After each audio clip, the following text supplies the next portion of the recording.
What if everything you believe to be the Buddha's words was never actually spoken by him?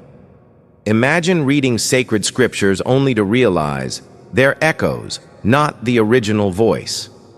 This isn't a criticism. It's a historical truth that reshapes how we read every ancient line.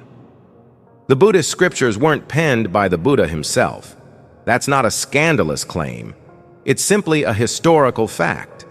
What we now call the words of the Buddha were recorded long after he passed from this world, decades, sometimes centuries. Later, his teachings were passed down orally, remembered, debated, edited, and eventually written down. But they were written in languages he never spoke, filtered through minds still grasping to understand his depth. These texts are not live transmissions. They are reflections, echoes, a collective attempt to remember a presence long gone. Think about it. When you open a scripture, you're not stepping into a present moment. You're peering into memories, through the lens of disciples who were still learning, still doubting, still inspired, or even imagining. These writings didn't stand beside the Buddha. They stood behind him, far behind. We read them with quiet faith, assuming these are his exact words. But pause for a second. Who wrote them? Could they remember every phrase?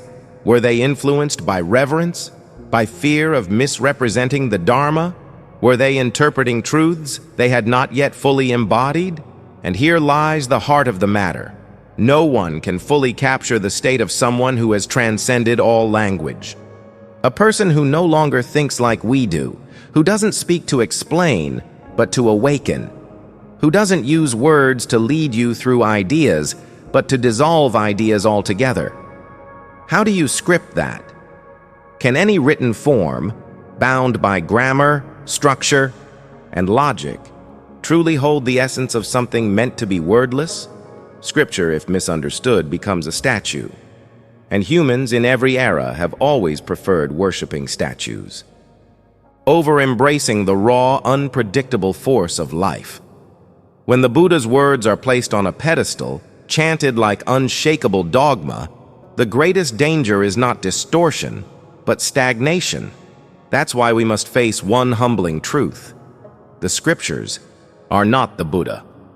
They are what remains after the living fire has passed, the ashes of language trying to contain what cannot be contained. And if we confuse the living Buddha with the remembered Buddha, we may spend our lives chasing shadows, never seeing the real light. The Buddha never authored a book. He never commanded anyone to document his teachings, not because he dismissed knowledge, but because he saw it clearly. Truth can't be boxed into definitions. Direct seeing leaves no trace. True knowing isn't something you pass on in academic form. So what we're reading, these words, we must remember. They are written from behind the Buddha's presence. That's not wrong, so long as we're aware. We are reading echoes, not the original voice. But if we forget that and believe we're holding the living truth itself, then all we grasp is a silhouette. And in that silhouette, ego quietly hides, calling itself a scholar, a preacher, a devotee. And yet, has it ever truly glimpsed the light? To meet the Buddha, we must walk through these words and then let them fall away. Only what remains after the scriptures dissolve may point to the truth he actually lived. Language is a brilliant tool for communication, but it is not a faithful guide for the ineffable. It labels, it divides, it confines. The moment you name something, you've already placed it in a cage. So what happens when what you try to name is direct, wordless seeing? Pause. Here. Reflect. Are you reading the truth or the echo of someone searching for it? Share your thoughts below or with someone on the same path. And now, let's go deeper. Beyond words, beyond memory. What happens when we stop chasing the shadow and turn to face what casts it? We ended with a truth that's hard to swallow. Words can only point to the moon, but they are never the moon. Now let's look deeper. What happens when even the pointing becomes a trap? When the mind steps beyond all distinctions, something profound happens. Naming becomes not just inaccurate, but a betrayal. The silent seeing that arises isn't built through analysis, study, or reading. It emerges when the mind stops rushing, stops labeling, and finally lets go of its frantic need to understand. That knowing, it's empty, wordless, vast, and language, even sacred scripture, is nothing more than a painting of the sky. If we keep admiring the painting, captivated by its beauty and detail, we might never look up and witness the sky itself stretching endlessly above us. When the Buddha spoke, his words were not carved in stone. They flowed freely, alive, perfectly, adapted to the moment, to the listener's readiness, to the atmosphere of that precise time. His teachings were like water, shifting, responding, never the same twice. But once written down, they hardened into structure. Flexibility turned into formula. What was once a living transmission became a fixed form.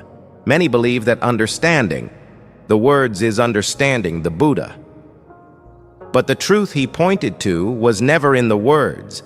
It was in the spaces between them, in the silence that follows a sentence, in the quiet confusion of a seeker letting go. And yes, in the absence of the one trying to get it.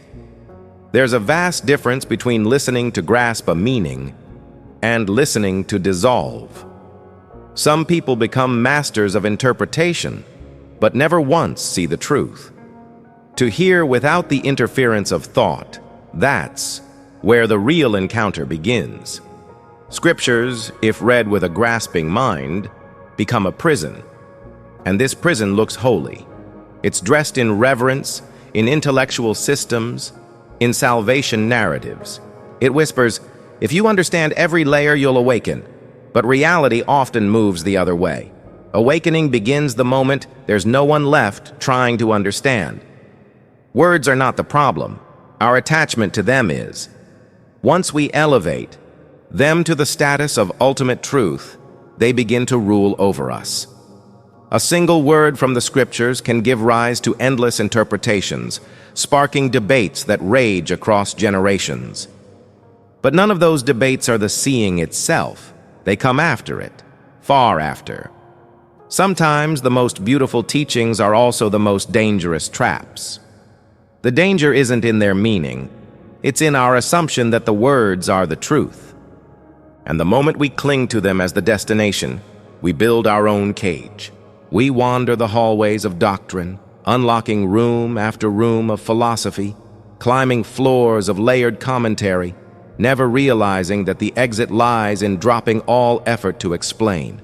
We often imagine the Buddha as a grand teacher who left behind a vast religious system.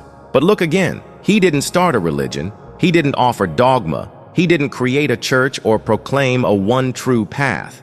He never even claimed, this is the ultimate truth, and those who follow it will be saved. That wasn't his way.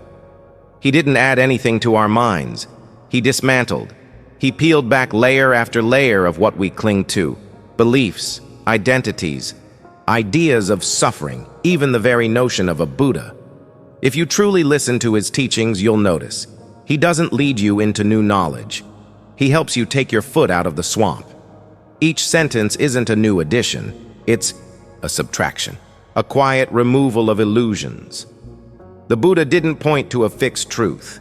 He began where all truths collapse, and that unsettles people. Because we humans crave systems, steps, salvation. We want certainty. We want to know. But the Buddha spoke of impermanence, of no self, of emptiness, not as philosophy, but as a sword, a blade to cut the roots of our endless search for a permanent self. How often do we read to find meaning, when what's needed is to lose the one who searches? Let this sit with you. Share with someone who may be seeking in silence. Ending transition. To Trang 3. So if the Buddha wasn't building a system, but dissolving illusions, then what exactly was he offering us? let's explore that in the next part. If the Buddha dismantled all systems instead of establishing one, what do we make of his teachings? Why do his words sometimes seem full of contradictions? Look closely at the scriptures and you'll notice something puzzling. They're filled with paradoxes. The Buddha taught the doctrine of no self, yet he still used the word I. He spoke of compassion, yet refrained from interfering. He talked about liberation, but never identified who exactly would be liberated. Try to approach these teachings like a logical framework, and they'll start to feel confusing, even contradictory. But that confusion only arises if we expect a system.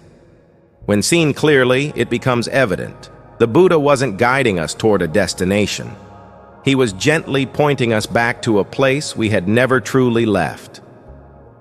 The path, as we call it, wasn't something he constructed.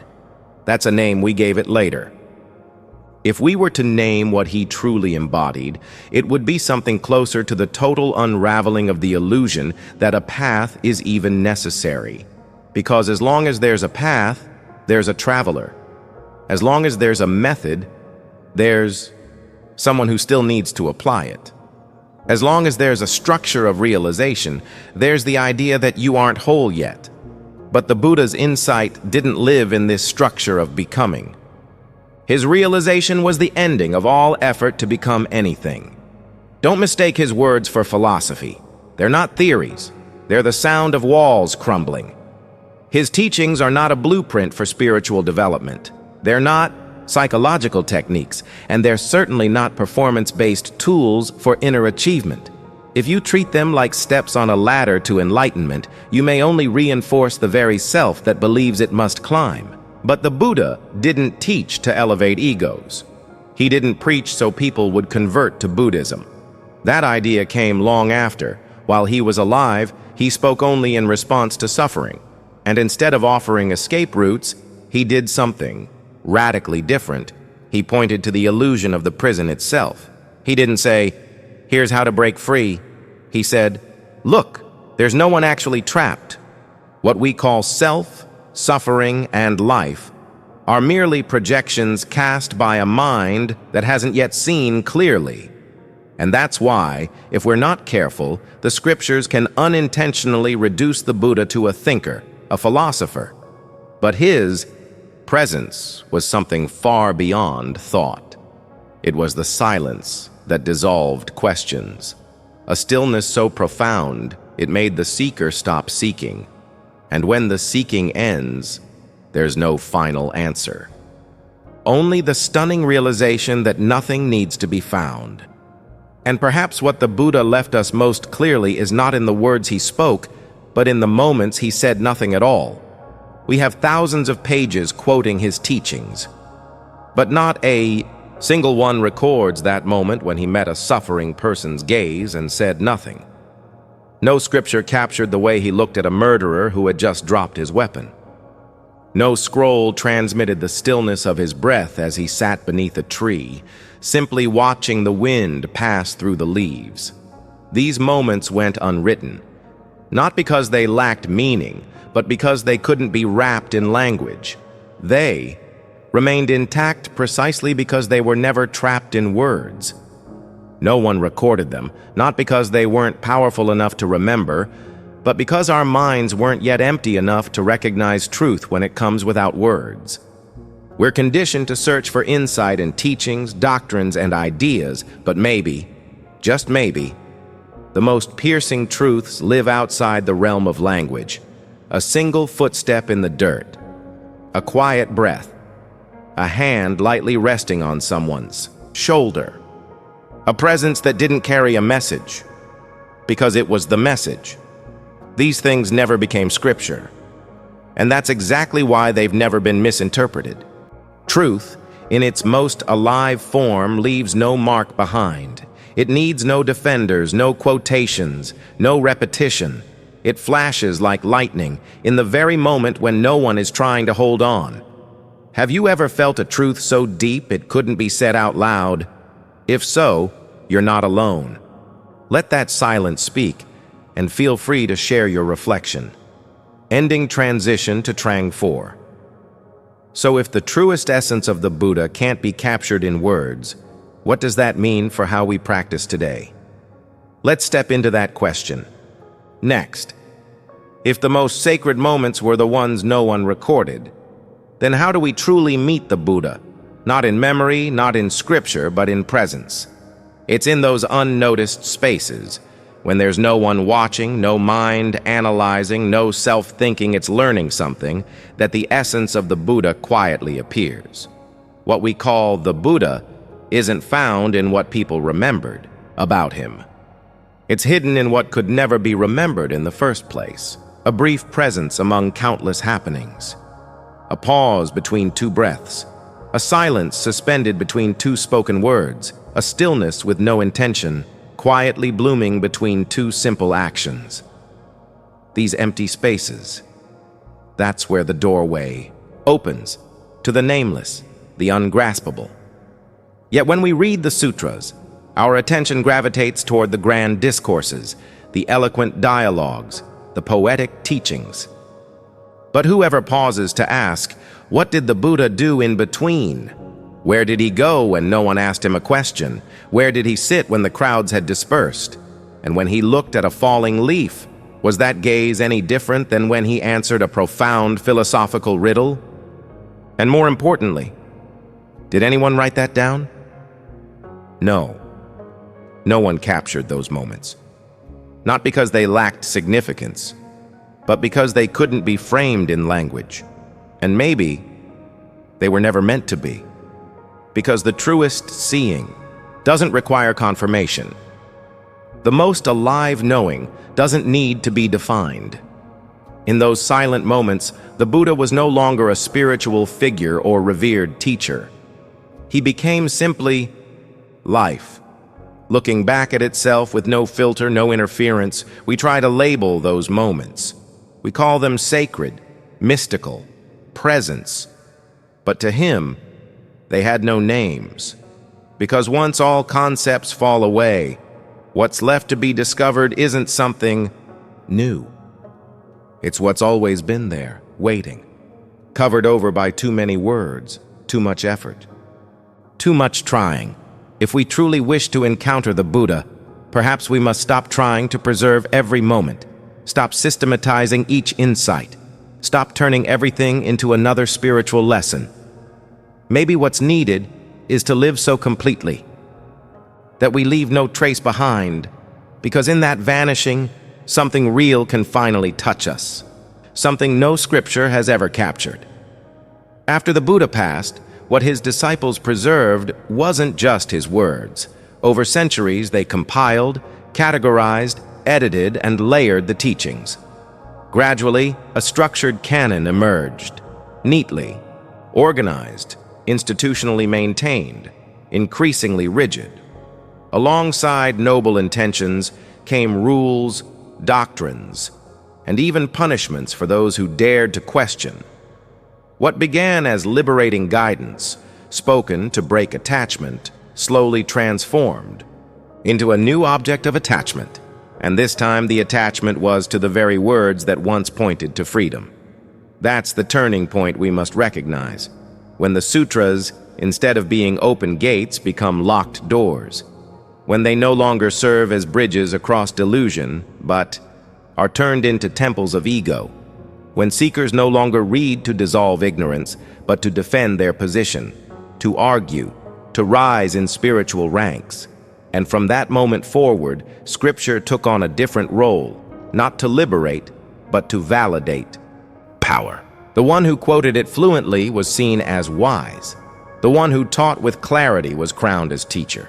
The one who memorized the most verses held high status within the community.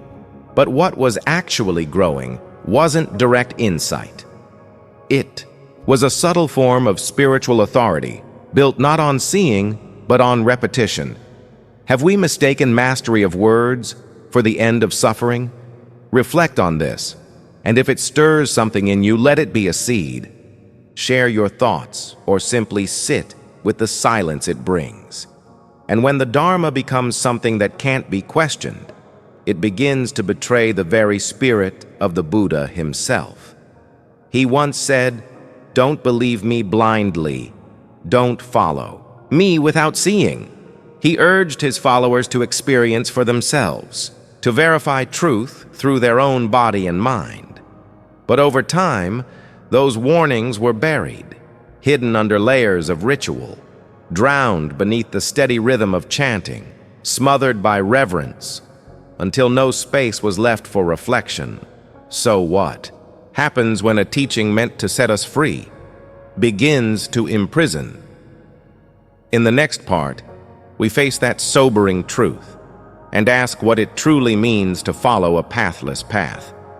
When the Dharma became a system of control rather than a space for awakening, what was once alive began to harden, and slowly, truth became something to defend, not to realize.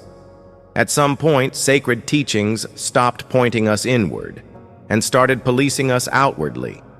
They began to control how we think, how we behave, how we meditate, even how we interpret our most intimate spiritual experiences. If something didn't align with Scripture, it was automatically doubted. Direct insight, if it didn't match the descriptions written down, was dismissed as delusion. That's when the living essence of the Buddha was no longer alive. He was reduced to a statue, no longer a presence in this breath, but an image on an altar. No longer a fresh seeing, but a line repeated during ritual. No longer a living encounter, but a verse on a page. People began worshiping the words instead of the truth behind the words. They defended doctrines instead of dissolving them. But this didn't happen because the texts were wrong. It happened because the mind holding the texts began using them as armor. The robe of Scripture, when worn too tightly, becomes a costume of ego. The sutras were meant to be rafts, but some built houses on them, fenced them off, called them sacred land, then told others they couldn't cross the river unless they performed the proper rituals. But the Buddha never needed anyone to repeat his words. He only needed one person, just one, to see clearly. One glimpse was enough, one awakening that couldn't be undone. That's all he ever pointed to, but to see that, you must dare to step outside of what's correct, even when it's deemed correct by holy texts. You must let go of forms, even the noble ones, and most courageously, you must walk past the final threshold, the last boundary, where no one stands at the gate, no one checks your credentials, no scripture offers support, and in that openness, the real can finally reveal itself, not as affirmation or negation, but as pure, unguarded silence.